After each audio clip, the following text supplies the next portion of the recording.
Estamos en vivo en Femenino, nuestra fanpage en Facebook, así que yo le doy la bienvenida si usted se está conectando en esta plataforma. Ahora le invito a que esté participando de nuestro programa, de nuestra conversación, porque vamos a necesitar que usted esté también retroalimentando. Eso es muy importante para nosotros. Así que, sin más preámbulo, yo quiero dar la bienvenida a nuestro invitado para esta mañana, el pastor Omar Guadrón. Bienvenido, pastor, ¿cómo está? Dios le bendiga, hermana Liz, y a toda la audiencia de En Femenino, de Radio Restauración. Pues nos encontramos muy bien, agradecido con Dios porque esta mañana ha amanecido un poco fresco. Hemos tenido un par de semanas bastante calurosas, creo que son parte de los efectos que estamos teniendo con el cambio climático, la destrucción de la naturaleza, y pues agradecido porque hoy ha amanecido fresco y esperamos que así se mantenga el resto de la semana. Esperemos que sí, hay que mantenernos pendientes de la información que den las autoridades pertinentes, ¿no? Bien, pastor, hoy tenemos este tema de la fe que elige la vida.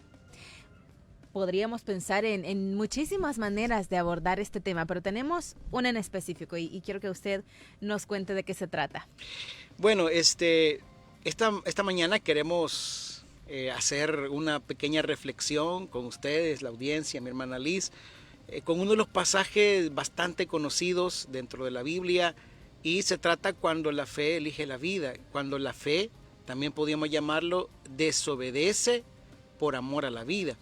Y está basado en el pasaje de Éxodo, capítulo 1, y si me permiten, quiero leer solamente 2 versículos nada más, que van a ser como la base bíblica de nuestra reflexión esta mañana. Éxodo, capítulo número 1, versículo 15 y 16.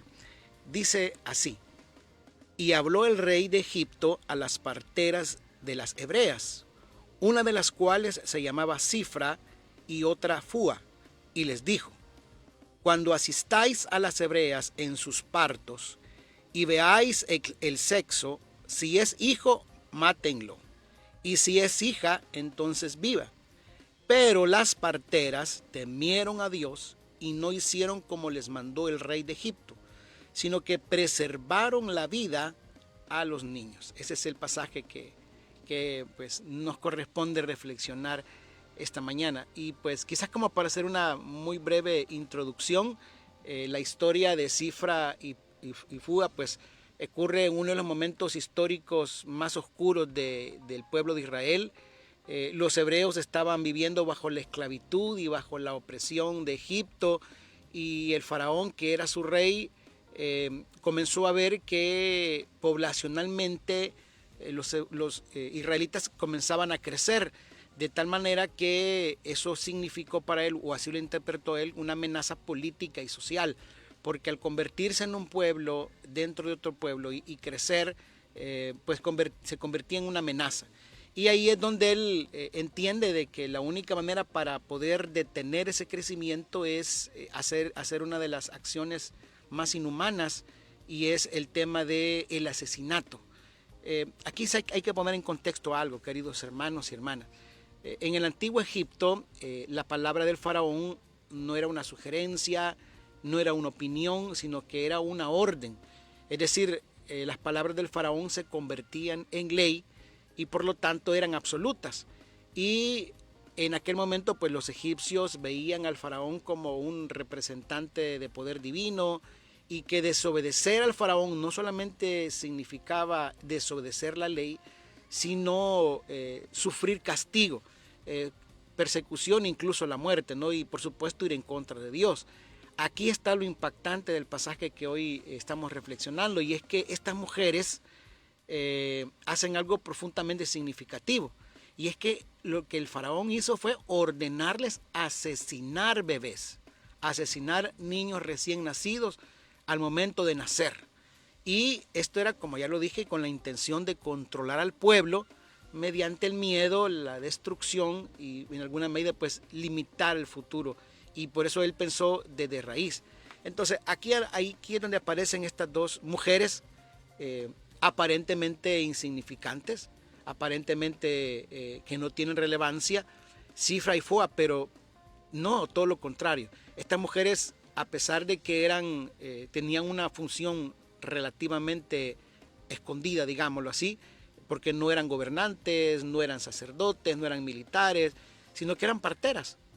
Mujeres cuyo trabajo consistía en acompañar a traer vida, no a quitarla. Ahí es donde comenzó a entrar la paradoja entre lo que se les solicita y lo que ellas hacían. Entonces ellos entienden algo importante.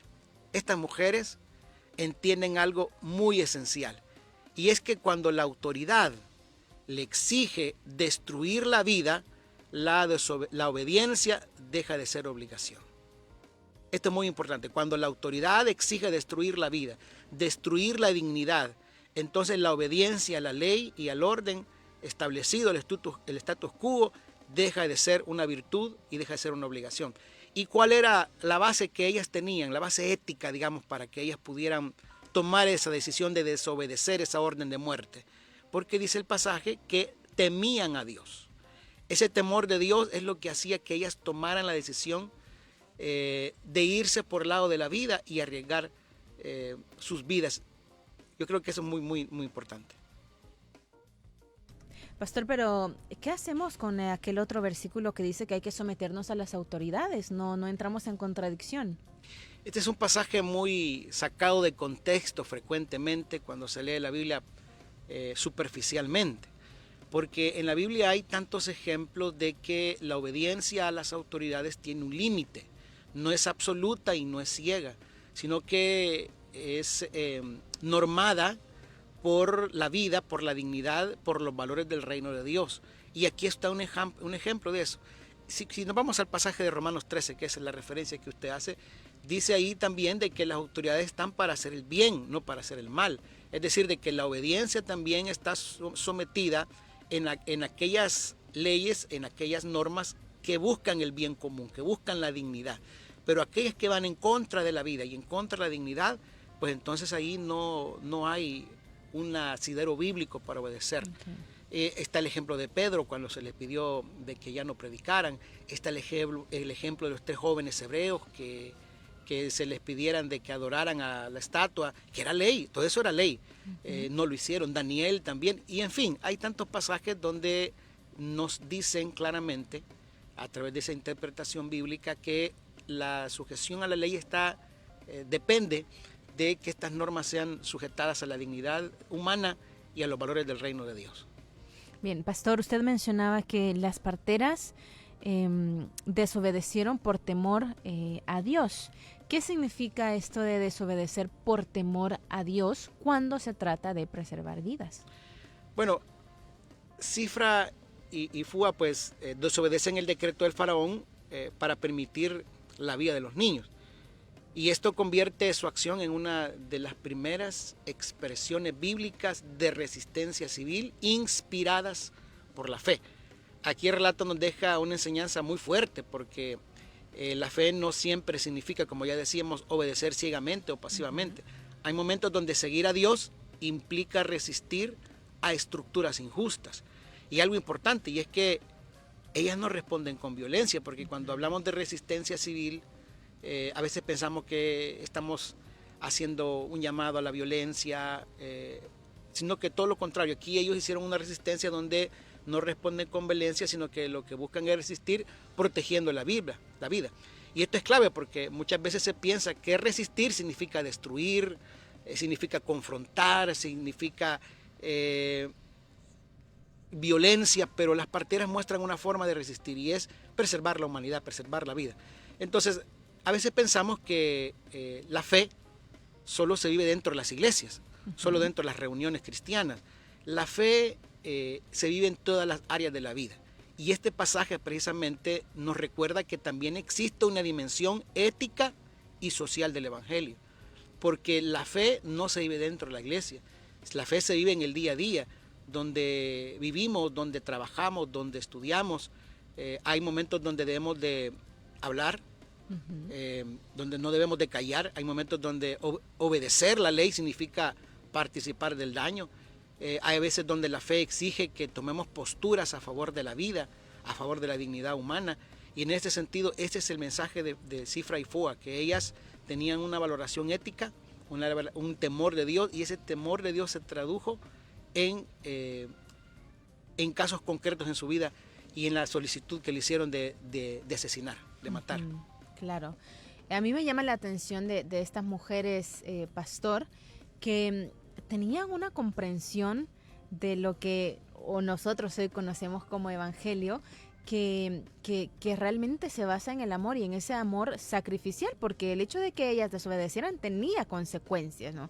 Y si lo traemos también al presente, desobedecer trae consecuencias. Y en la actualidad, ¿cómo podríamos entonces nosotros empezar a resistir, como usted lo ha mencionado, a pesar de esas consecuencias y de ese miedo que puede generar también? Sí, quizás antes de responder directamente a su pregunta, hermana Liz, quisiera hacer una pequeña aclaración pastoral y ética por el tema de aquellos que siempre tergiversan lo que se dice, ¿verdad? Y es que este tema resulta a veces desconcertante o confuso para algunas personas, porque podría parecer que estamos promoviendo la desobediencia a la ley o la autoridad, pero no ese es el punto. El punto bíblico es que sí, la Escritura valora el orden, valora la convivencia, valora la autoridad. Sin embargo, también enseña que cuando una ley o un mandato atenta directamente contra la dignidad humana, la vida o la justicia, el creyente debe responder primero por la conciencia guiada por Dios. O sea, no se trata de una rebeldía caprichosa, ¿verdad? Sino que se trata de que hay que tener fidelidad a una ética superior, y en este caso es el temor a Dios. Entonces, en ese sentido, siempre van a haber riesgos cuando uno toma o asume una posición a favor de la vida y de la dignidad humana. Y es el tema de la resistencia civil, ¿no? Cuando nosotros resistimos, cuando nos vamos a favor de la vida y la dignidad humana, siempre cargarán algún tipo de consecuencia. Y esto es muy importante porque significa que vivir el Evangelio, como ya lo dije, no es solamente vivir dentro de las cuatro paredes. Entonces, estas mujeres enfrentaron ese riesgo, era un riesgo real, porque era un mandato directo del faraón pedirles que hicieran este asesinato o estos asesinatos, y sopesaba la vida sobre ellas, sopesaba la muerte. Y aquí precisamente es lo significativo de estas dos mujeres.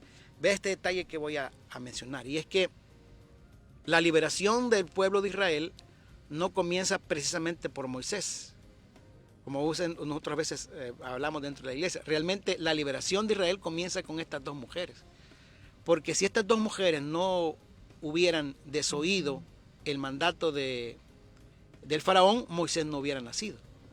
Es decir, ahí fue donde comenzó todo. Entonces hay personas que están detrás de bambalinas, que son tan importantes, hacen una labor tan importante que a veces está oculto delante de los ojos de las demás personas, ¿verdad? Por ejemplo, hemos oído grandes ministerios que son poderosos, grandes, pero todo comenzó detrás de bambalinas, una cifra y fuga. Pensemos en nuestro querido pastor general, ¿verdad? Uno se piensa, ¿quién lo habrá evangelizado a él, verdad? ¿Quién le habrá llevado a Cristo? Ahí comenzó el ministerio del hermano, desde el momento de que una persona lo evangelizó y habló de él. Y yo recuerdo un cantante cristiano que hablaba acerca de ese tema, de cuando él conoció a Cristo. La mamá de él decía estaba enferma, estaba en una situación de muerte, lo llegaban a visitar, y pues en una de esas visitas oraron por la mamá de él. Ella recibió sanidad, y a partir de ahí la familia le entregó su vida a Cristo. Entonces él decía eso. ¿Dónde comenzó todo? Comenzó detrás de esas personas que me llegaban a visitar. ¿Quiénes eran? ¿Cuáles eran sus nombres? No se sabe, pero Dios sí lo sabe. Entonces, así lo mismo pasó con Israel, y eso es lo determinante de estas mujeres, ¿verdad? Que no tenían, parece que no tenían mayor relevancia, pero toda la liberación de Israel comenzó por estas dos mujeres. ¿Por qué? Porque no normalizaron la justicia, no hicieron lo que se les pedía. Entonces, las parteras no tenían ejército, no tenían riqueza, no tenían cargos públicos, solo tenían una cosa, el temor a Dios. Y ese temor de Dios lo llegó a entender que la vida vale más que el miedo, y que las normas o las leyes que nos invitan a destruir la vida. Claro. ¿Tenemos otros ejemplos bíblicos, pastor, además del caso de las parteras, de esto de la resistencia por amor y por temor a Dios? Sí, definitivamente. Mencionaba, por ejemplo, el caso de los 3 hebreos, ¿verdad? Donde a ellos se les pedía que al toque de la trompeta todo el mundo se inclinara ante la estatua de Nabucodonosor, del emperador.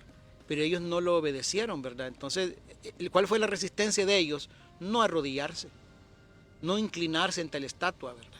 Y ellos dijeron unas palabras tan significativas que debía de hacer eco en la iglesia de hoy, y es que ellos dijeron, si nos llevan a la hoguera, Dios tiene el poder para librarnos, pero si no lo hace, igual no nos vamos a doblegar. Entonces, esa es la resistencia pacífica, no es violenta, sino que es de convicción, es de fe. Y en ese sentido, ellos estuvieron dispuestos a sufrir las consecuencias, y ese es un tipo de desobediencia civil. Y quisiera también mencionar algunos ejemplos históricos que creo que en alguna oportunidad pude mencionar, de otros tipos de ejemplos de resistencias civiles. Por ejemplo, el caso claro de Rosa Parks, que fue una mujer que ya en 1955, en los contextos de la segregación racial en Estados Unidos, donde a las personas negras se les asignaban ciertos lugares y espacios donde poder moverse, donde en los autobuses, si venía una persona blanca, ellos tenían que ponerse de pie y cederle el asiento. Ahí es donde aparece esta personaje, ¿no? Que es una mujer ya muy señora, y que ante la solicitud que le hacía una persona blanca de ponerse de pie para poder él sentarse, ella se resistió. Y ese simple hecho de no cederle el asiento a la otra persona en el autobús fue lo que inició, esa pequeña acción, es lo que inició o desencadenó el histórico movimiento de desobediencia civil no violenta, que fue impulsado con figuras tan importantes como Martin Luther King. Entonces, vea, Rosa Parks hizo algo parecido a las parteras, porque desobedeció a una norma injusta, no desde el odio, sino desde la dignidad humana. Y eso muestra algo importante, y es que a veces acciones que aparentemente son pequeñas pueden hacer grandes cambios. Entonces, las parteras hicieron eso. Las parteras hicieron cambios en ese sentido para que la vida de Dios pudiera entrar y la liberación de Israel pudiera llegar. Es una pequeña acción. Entonces, de eso se trata el Evangelio. Me gustan los ejemplos, que seguimos con los ejemplos de mujeres, porque acá también hay otro mensaje dentro del gran mensaje, y es el tema de resistir desde lugares vulnerables o desde grupos vulnerables también, porque estamos hablando de mujeres, el caso de las parteras, ahora el caso que nos pone de Rosa Parks, y por eso yo creo que es pertinente también preguntarnos de por qué es importante que en esta historia Dios use a dos mujeres comunes para enfrentar un sistema poderoso, un sistema que da miedo enfrentarlo. Bueno, estas mujeres parecían pequeñas frente al sistema enorme que significaba la estructura de poder del faraón, ¿no? Y como ya lo dije, pues Dios comenzó su liberación a través de estas mujeres. Y eso es lo interesante, que Dios obra en lo pequeño, Dios obra en lo que en el mundo ve insignificante. Y eso pues generó una transformación para Israel. Y eso puede también significar para nuestro país El Salvador y para nuestra América Latina, que a través de pequeñas acciones de resistencia, sobre todo injustas, que denigran la dignidad humana, podamos hacerlo desde nuestra realidad. No tenemos que ser grandes líderes, grandes políticos, grandes élites para hacer los cambios significativos. La historia y la Biblia nos enseña que desde el lugar donde nos encontramos podemos hacer algún tipo de resistencia civil, sobre todo cuando vivimos en un contexto donde se hace un llamado desde las iglesias a la neutralidad frente a las injusticias. Casi que por lo general, cuando uno asume una posición de neutralidad, uno generalmente termina favoreciendo al opresor. Y aquí pues quiero mencionar las palabras del Premio Nobel de la Paz, Desmond Tutu, que él decía que si eres neutral en una situación de injusticia, has elegido el lado del opresor. Entonces, por eso es importante el ejemplo de estas mujeres, porque si ellos hubieran mantenido una neutralidad y no hubieran inclinado a favor de la vida, otra cosa fuera para Israel. Entonces, yo creo que la historia de las parteras nos cuestionan como iglesia.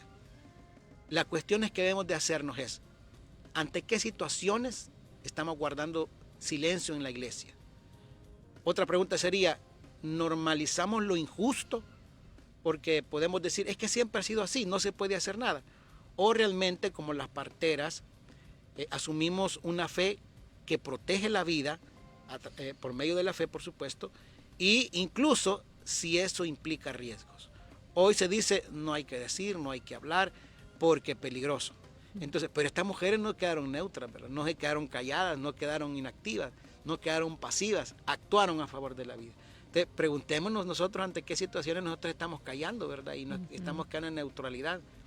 Y es que es tan peligroso un mensaje que yo veo repetirse muchísimo, pastor, y es que el mensaje cristiano es ese, precisamente la neutralidad, porque nosotros no somos de este mundo, porque aquí estamos de paso, porque nosotros tenemos una morada eterna, porque estamos esperando el regreso de Cristo y todo eso. Entonces, qué peligroso es creernos esta narrativa, porque al final de cuentas es una narrativa que nada tiene que ver con el verdadero mensaje de Cristo, y que lo vemos a través de estos ejemplos. Ahora, si traemos esta reflexión a la actualidad, ¿qué ejemplos podemos ver hoy de resistencia pacífica en favor de la vida y de la dignidad de las personas?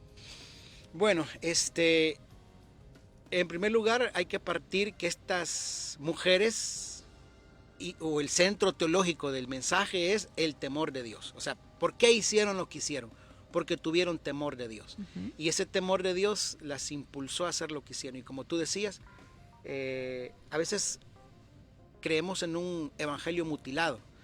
Yo creo que es cierto, el Señor vendrá, yo creo en cielo nuevo, la tierra nueva, eso está bíblicamente comprobado. Pero dejamos de lado otros aspectos de la vida cristiana, de la vida del evangelio, y eso es precisamente lo peligroso. Que dejamos solamente lo espiritual y desatendemos la parte humana, la parte social, la parte económica, la parte política, pensando que eso no le corresponde al evangelio. Dios es Dios de todas las cosas y por lo tanto todo le compete a Dios. Ahora, ¿cómo podemos valorar contextualmente esta resistencia? Por ejemplo, un ejemplo actual, y es que este es un ejemplo práctico de resistencia pacífica, ¿no? Ustedes saben, estimados y estimadas, que en este momento ya hay una iniciativa ciudadana de recolección de firmas y manifestaciones relacionadas con el Espino, donde muchas personas han expresado preocupación por proyectos urbanísticos que podrían afectar en una de las zonas de recarga hídrica más importantes de San Salvador. Ahí hay árboles, hay biodiversidad, prácticamente el equilibrio ambiental se rompe cada vez más. Más allá de su posición política, aquí hay una pregunta ética que deberíamos de hacernos. ¿Qué hacemos cuando sentimos que la vida, la naturaleza o el bienestar común están siendo amenazados? Aquí está un ejemplo. ¿Qué están haciendo estas organizaciones de la sociedad civil? Están haciendo una resistencia civil pacífica que conecta profundamente con la fe bíblica, porque la fe cristiana no solo se preocupa por lo espiritual, sino que también por la dignidad humana, por el cuidado de la creación, por la justicia y por las condiciones que sostienen la Biblia, la vida. Entonces, por eso la iglesia no puede limitarse únicamente a hablar del cielo, mientras ignora aquellas cosas que destruyen la vida aquí en la tierra. Pastor, por cuestiones de tiempo, quisiera que hablemos más de este tema, pero pasamos rápido a las conclusiones, las reflexiones, los aprendizajes que nos llevamos de esta entrevista, del tema que traíamos para esta mañana.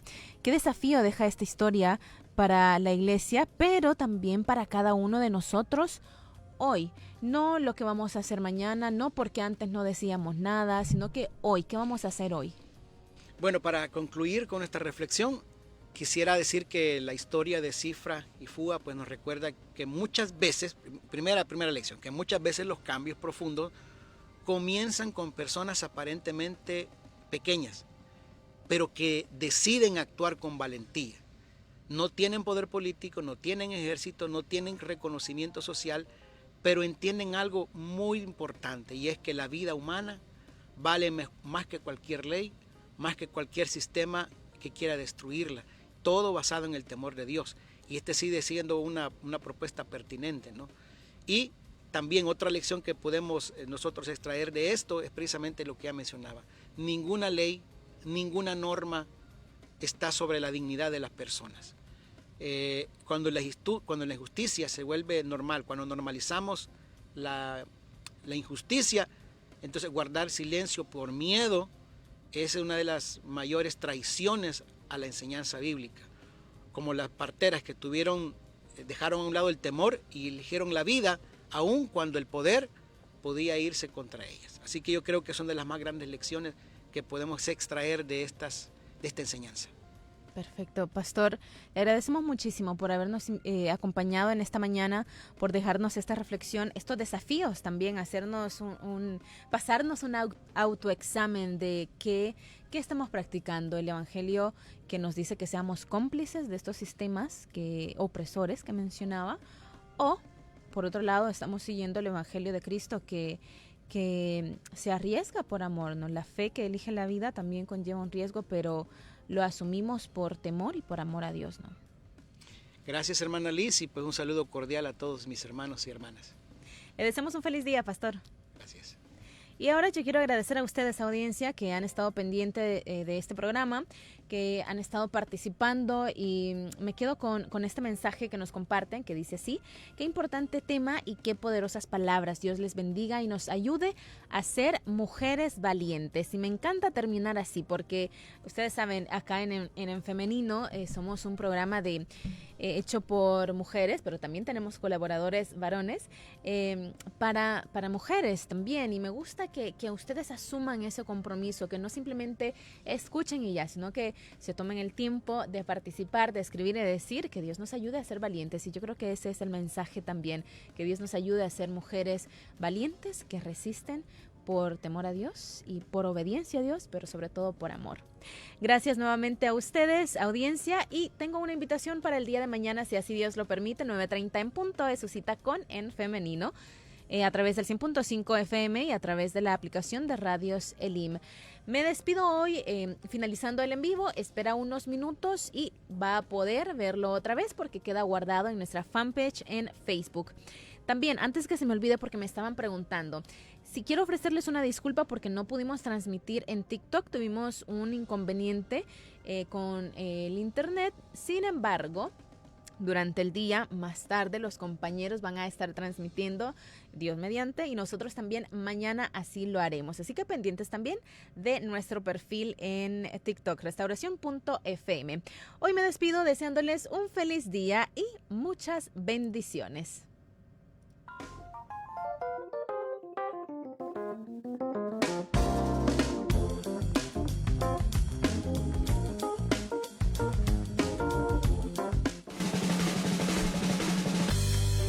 Camina con valentía hacia la verdad. En Femenino. Hasta la próxima.